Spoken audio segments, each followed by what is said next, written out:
का धन्यवाद जो आप भारतीय किसान एकता बीके के प्रेस कॉन्फ्रेंस में अपना कीमती समय निकाल कर आए हो। हमारी तरफ से आप सभी का धन्यवाद। आज का जो मुख्य विषय है प्रेस कॉन्फ्रेंस का, एक तो जो यूरिया खाद घोटाला, चावल सरकारी खरीद चावल घोटाला जो है, उसके साथ साथ जो अब मौके पर जो बिजली की समस्या ग्रामीण और शहरी क्षेत्रों में आ रही है, पूरी तरह सरकार और प्रशासन जो है लाचार है।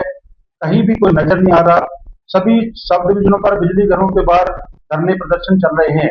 ना तो खेती के लिए बिजली मिल रही है, ना ही शहरी क्षेत्र में कोई, ना ग्रामीण क्षेत्र में बिजली आ रही है। तो इसके लिए हम सरकार से कहते हैं कि आप इसकी व्यवस्था को दुरुस्त कराएं, तो जल्द से जल्द सभी जगह बिजली बहाल करें, ताकि हमारी फसलों को, जो धान की फसल की रुपाई हुई है या दूसरी फसलों की बजाई हुई है, तो उसको पानी किसान दे सके और ग्रामीण क्षेत्रों में बिजली का प्रबंध हो। अब जो पिछले कुछ दिन पहले जो भारतीय किसान एकता बीके की टीम ने यूरिया खाद के घोटाले पकड़े थे, जो नीम कोटेड यूरिया जो 266 रुपए 50 पैसे में जो सरकार किसान को उपलब्ध कराती है, वह कट्टे बदलकर और टेक्निकल ग्रेड के गट्टों में भरकर, जहाँ कई जगह सीधे वही गट्टे इंडस्ट्री में यूज किए जा रहे हैं, वो कई जगह मुकदमे दर्ज करवाए गए हैं।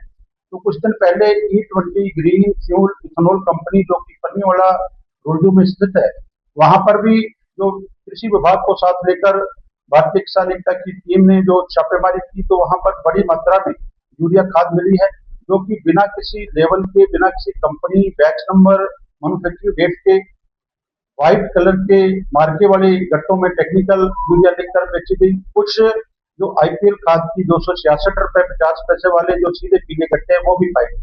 उसके बाद मुकदमा दर्ज होता है, लेकिन आज तक फैक्ट्री मालिकों की गिरफ्तारी नहीं हुई है।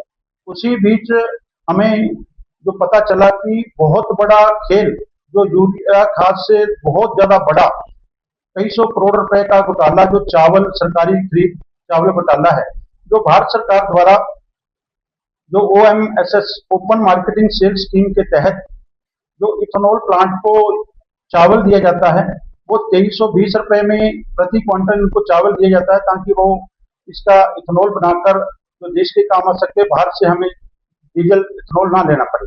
तो उसका ये दुरुपयोग करते हुए ये जो E20 green national fuel company जो पन्नीवाड़ा रुलदू में है, वहां FCI जो कालावाली से, FCI के गोडाउन से, कुछ हैफर्ड मिल से और कुछ सुखचैन में गोडाउन है, तीनों से लगभग 5 लाख कट्टे, 2.5 लाख क्विंटल जो चावल है वहां से लोड होता है।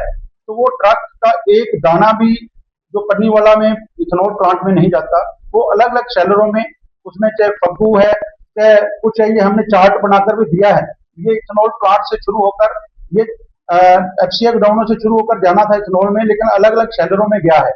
ये पूरे का पूरा खाला खेल, जो 250 रुपए से लेकर 3000 रुपए तक ये जो चावल शैलरों में दिया जाता है, वो शैलर जिनका कपड़ा पहले बहुत पकड़ा गया है।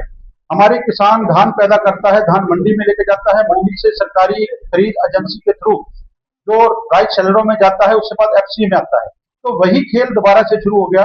वो चावल की पूर्ति करने के लिए जो भारत सरकार द्वारा सब्सिडी में ये इथेनॉल प्लांट को दिया जाना था, वो पूरे का पूरा जो 2320 वाला चावल, वो 250 से लेकर 3000 तक गया। उसके बाद एक नया पता चला, हमने तो कालावाली का ढूंढ रहे थे, उसके बाद डब वाली जो FCI के गोडाउन है, वहां से 3,67,000 कुछ गट्टे, वो भी 50 किलो के गट्टे जो हैं इथेनॉल प्लांट के लिए जो है बिल हुए, जो पन्नीवाड़ा रुलदू में आने थे, लेकिन वहां से आने के बजाय तो रामा मंडी, वो संगत में पंजाब के साथ लगते शैलरों में, इलियांवाली मंडी, सारी मंडियों में गए।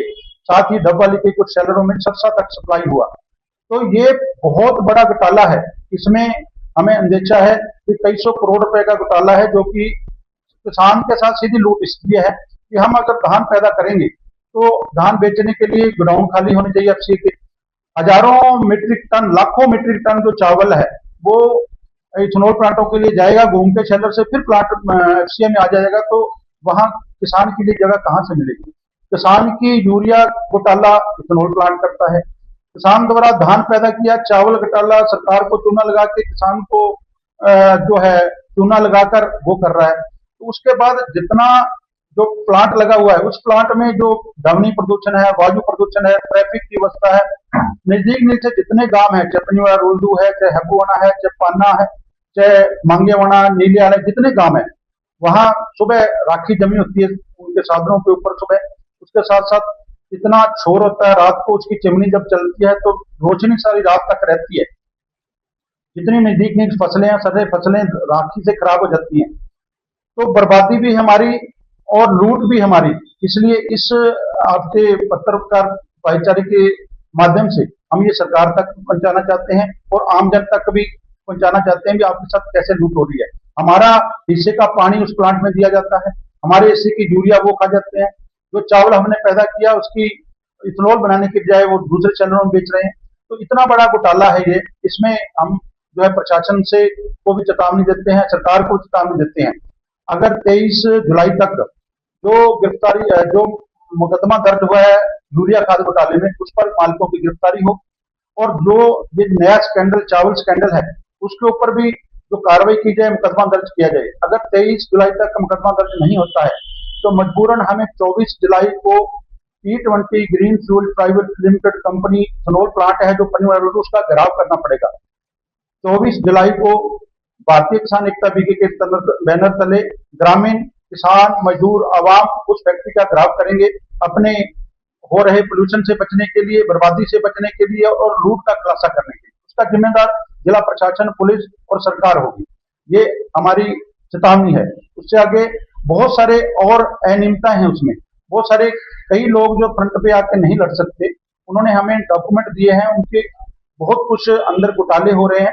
देखने को इथेनॉल प्लांट है लेकिन ये लूट का प्लांट बना हुआ है, जो सरकार की लूट और आमजन की लूट और आमजन को परेशानी देने वाला है। इसलिए आज प्रेस वार्ता हुई है। सभी पत्रकार भाइयों का धन्यवाद, और जल्द ही और इसके घोटाले हैं जो उसका भी खुलासा किया जाएगा और इसके खिलाफ जो संघर्ष का बिगुल आज से बजा दिया जाए। धन्यवाद। जो मामला आपने एफआईआर दर्ज करवाई थी, बायो कंपोस्ट मंगानी थी, वो ये टेक्निकल ग्रेड यूरिया आई थी, तो उसमें जीएसटी का जो बड़ा खेल था, जीएसटी डिपार्टमेंट इस मामले में कुछ नहीं कर रहा, उससे क्या है?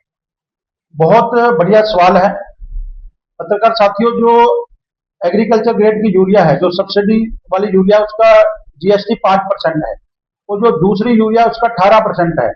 और ये पूरे का पूरा जीएसटी चोर जो है, जो बिलिंग का काम करते हैं, वो कर रहे हैं खेल।